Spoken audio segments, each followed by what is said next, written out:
Today we are going to be covering Chapter 4, Racial Discrimination within the Criminal Justice System. It is generally agreed that discrimination based on racial or ethnical origin is morally wrong and a violation of the principles of equality. The equality principle requires that those who are equal be treated equally based on similarities and that race not be a relevant consideration in that assessment. Equality means not until applied to a particular context. In a political context, equality means equal access to public office and equal treatment under the law, and equal treatment extends to the equality in terms of job hiring, promotion, and pay. Race refers to a group of people who are relatively alike in their biological inheritance and are distinct from other groups. Ethnicity is a cultural phenomenon referring to a person's identification with a particular cultural group. Race is a socially constructed term. Racism is defined as social practices which explicitly or implicitly attribute merits or allocate values to members of racially categorized groups solely because of their race. There are at least three aspects to racism: personal prejudice, ideological racism, where cultures and biology are used to rationalize or justify the superior position of a dominant culture, and institutional racism, where the policies and practices of institutions operate to produce systematic and continuing differences between racial groups. One aspect of institutional racism has been termed pitted apartheid. This includes daily information or hidden interactions between police and minorities, which may or may not result in arrest or entry into the criminal justice system. The focus of this appears to be the attitudinal factors that influence policing and other decisions within the system. Americans have suffered discrimination on grounds of race, initially through the system of slavery, and then through a pattern of exclusion and segregation by legislation and court decisions that have historically endorsed overt racial discrimination. Following the Civil War, amendments to the Bill of Rights prohibited slaves and slavery and granted all persons, regardless of race, a right to equal protections. Patterns of discrimination persisted after the war because many states passed Jim Crow laws, which had the effect of maintaining forms of discrimination in legal, social, and economic forms.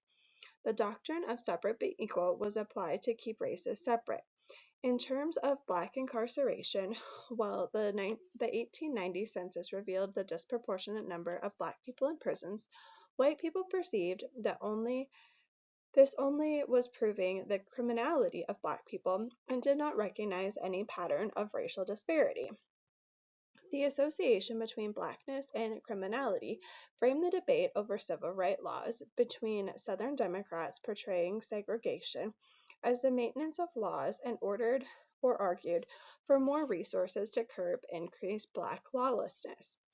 It was not until 2008 that Black civil rights leaders, under the leadership of the National Association for the Advancement of Colored People, asserted that the mass incarceration of Black people was the paramount civil rights issue of the 21st century.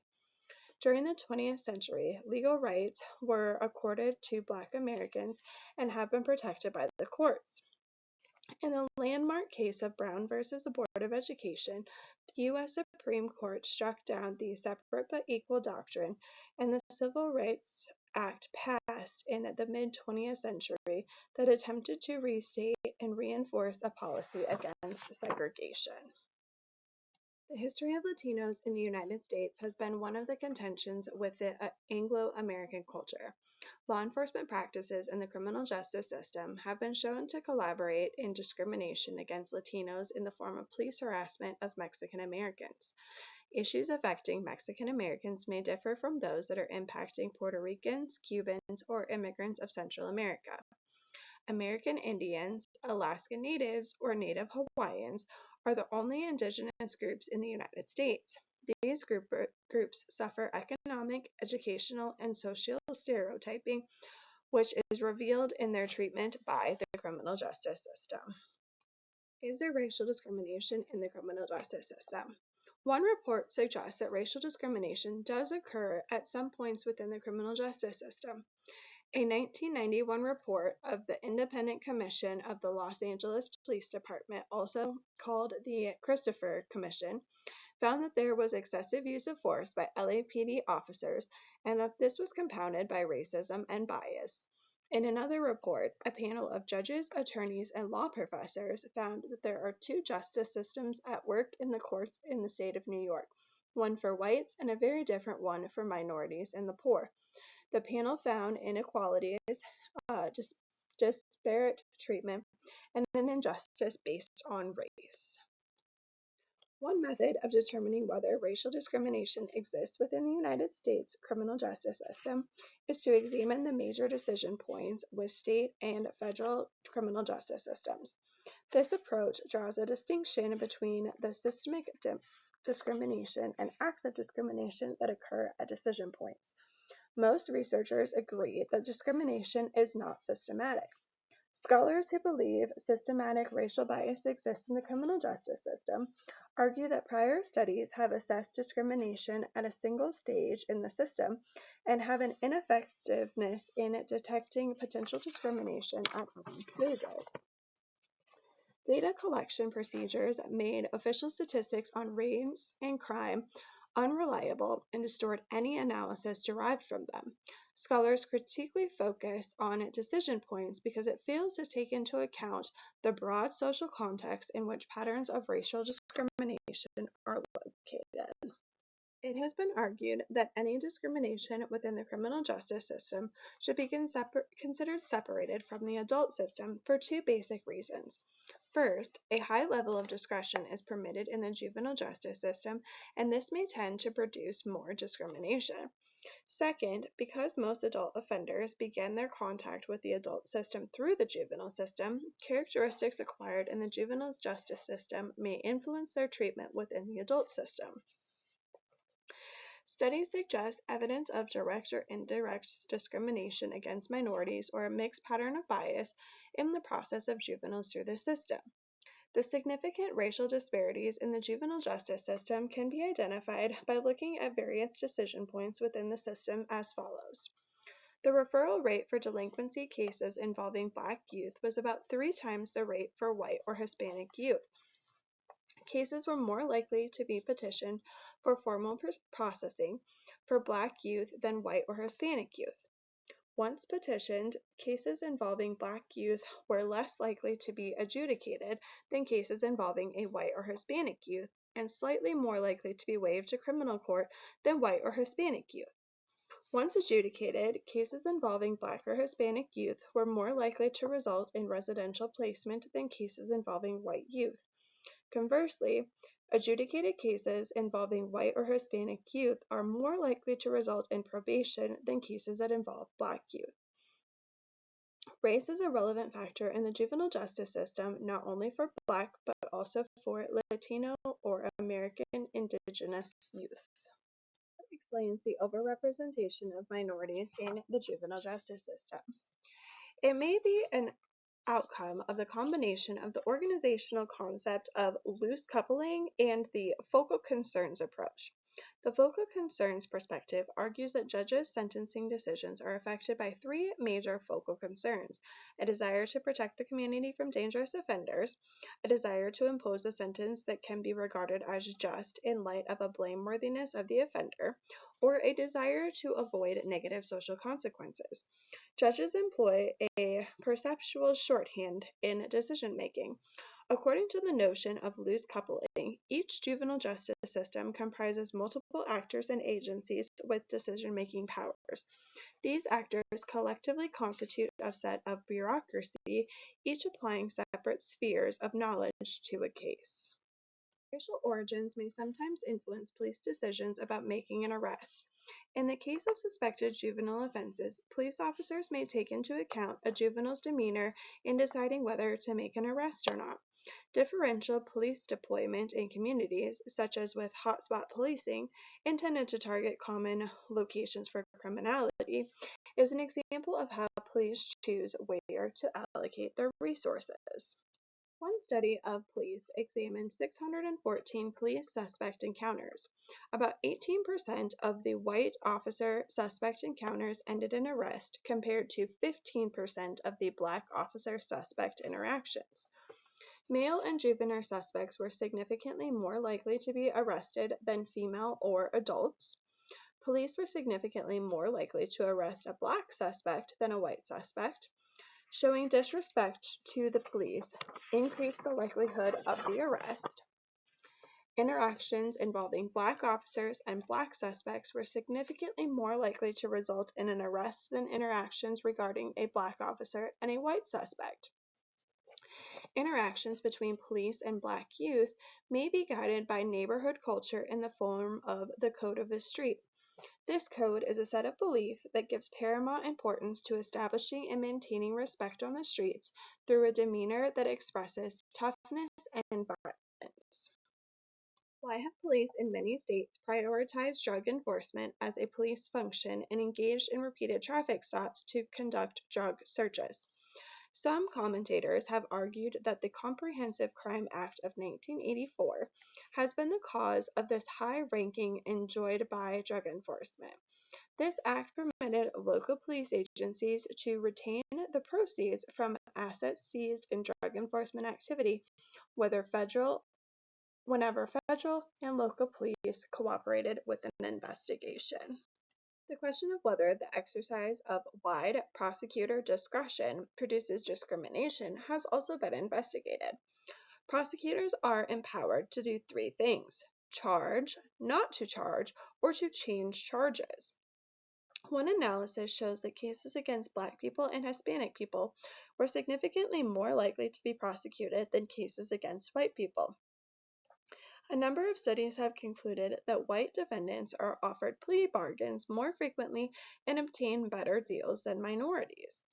The effect of prosecutor discretion is also significant in downstream processing through the criminal justice system. Most offenders charged, prosecutors and judges have wide discretion about whether defendants should be released on bail or bond. The court may use factors such as the dangerousness to the community and the possibility of flight in making these bail decisions. Studies tend to show that race is not a factor in bail applications once an accused's dangerousness to the community and prior history of appearances at trial are controlled for. However, race does relate to the decision to grant bail in other ways.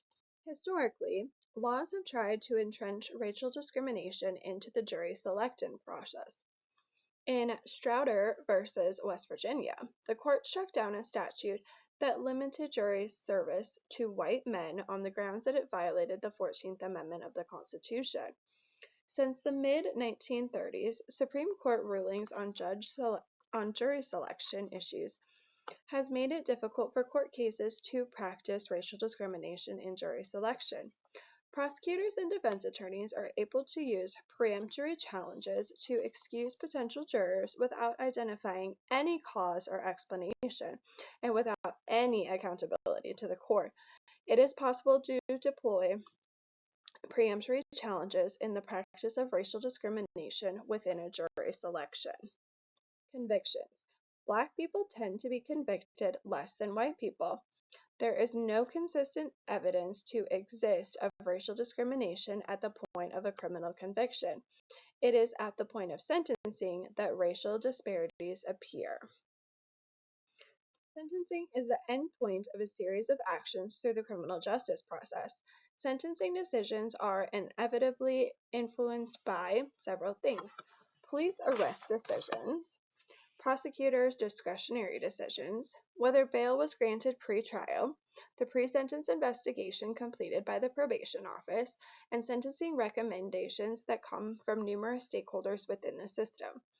A review of a large number of studies conclude that prior criminal records, rather than race, affected sentencing disposition, and that once this was controlled for, the direct effect of race was basically eliminated. Racial disparities in sentencing arose from the disproportionate representation of minorities in officially processed criminal conduct. Black people disproportionately committed crimes that carry long prison sentences, and the time served for those offenders has greatly increased. Data shows that for all offenses for which parole could be granted, Black people served a greater percentage of the maximum sentence than did white people. Research on race and sentencing indicates that race has an effect due to the factors of pretrial detention, prior imprisonment, and the quality of their legal representation. Research has begun to pay attention to macro-social and macroeconomic contexts, attempting to frame research that could identify the role of poverty, urbanization, and related factors in sentencing. A large economic gap exists between white Americans and minorities. Over the past 20 years, there has been a considerable growth in the number of very poor people. Economic and social factors also come into play through post-release penalties imposed federally and by the states that can have the effect of amplifying racial disparities already experienced by minority felonies. Incarceration rates. A study found Hispanic and Black males receive harsher sentences than white males, and that young Hispanic males have the highest odds of being incarcerated. Age was found to have a significant effect on sentencing, and racial and age stereotypes may be influential. How can the racial disproportionality that exists in the U.S. prison population be accounted for? At one level of analysis, a study concluded that between 1979 and 1991, there was enormous growth in the rate of imprisonment, and that the incarceration rate tripled between 1975 and 1990. In light of the increase in the proportion of those incarcerated who were drug offenders, an adequate investigation of racial disproportionality in incarceration should specifically examine the issue of the disparity by the type of crime. Historically, race and death penalty have been closely associated. Extralegal lynching of Black people by white mobs and cases where Black people were sentenced to death by an all-white jury are prominent instances of this connection. In 1987, the Boldus study revealed racial disparities in capital punishment cases in the state of Georgia. Defendants charged with killing white victims were 4.3 times more likely to receive a death sentence than those killing Black victims. In the landmark 1987 U.S. Supreme Court case McCleskey v. Kemp, the Boldus research was rejected by the court, which held that it is necessary to prove purposeful discrimination that had a discriminatory effect on the defendant. The race of the victim and offenders influenced the prosecutor's willingness to seek the death penalty and the willingness of judges and jurors to impose it. Black offenders convicted of murdering white victims are at the highest risk for receiving the sentence of capital punishment. Offenders, whether Black or white, convicted of murdering Black victims are less likely to receive the death penalty. Evidence of discrimination in relation to Black offenders is paralleled by similar discrimination in cases involving Hispanic victims. There is a significant Black victim effect because cases involving Black victims are least likely to be regarded by jurors as involving brutality, heinousness, or victim suffering. White and Black people view the death penalty significantly different. In the 2021 Pew Research Center survey of the support for the death penalty for murder, 60% of white people favor the death penalty compared to only 49% of Black people. Some argue that racial prejudice plays a significant role in white support for the death penalty, and several studies have found such radical prejudice combined with a punitive approach among white people. An act of racial discrimination may take the form of a hate crime. Hate crime statutes fall into two types. Some treat hate crimes as independent offenses, others provide enhanced penalties for crimes motivated by bias. To convict, the prosecution must establish the motive of the accused. The first federal hate crime statute was enacted in 1968. It characterized hate crimes as those based on race, color, religion, or national origin, or because the people or the person is participating in a federally protected activity or helping another person in doing so. In 2009, the Matthew Shepard and James Byrd Jr. Hate Crime Prevention Act expanded the federal definition of hate crimes by adding new federal protection against crimes based on gender, disability, gender identity, and sexual orientation. The question we must ask is, how do we explain the existence of racial discrimination within the criminal justice system? Most research on racial discrimination draws on consensus and conflict theories. According to consensus theories, individuals share their values with the state,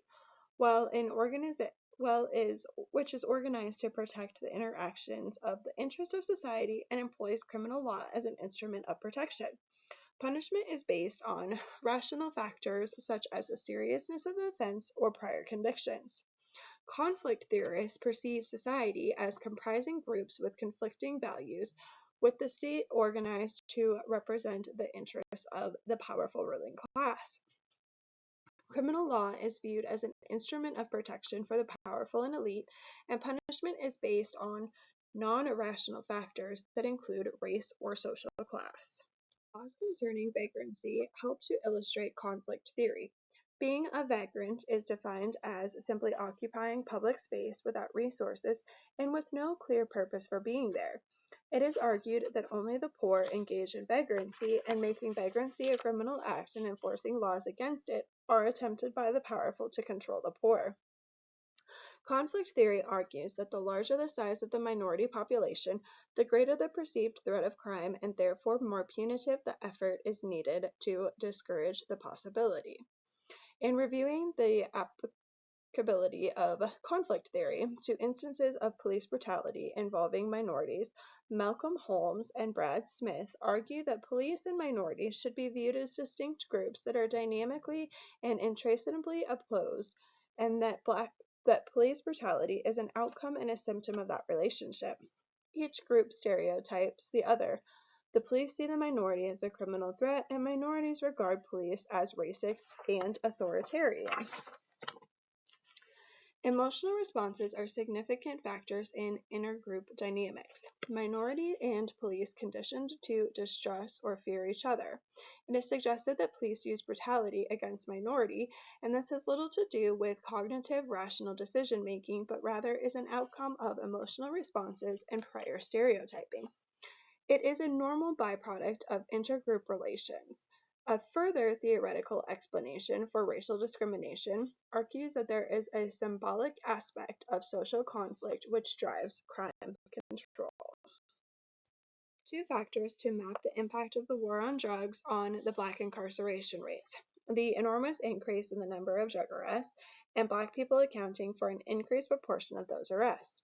The foundations for disparity-causing policy choices lie in cultural and social forces that combined historically to shape the U.S. society. A psychology of race relation that embraces stereotype of Black people, prefers whiteness to Blackness, and consequently expresses little sympathy for Black criminality.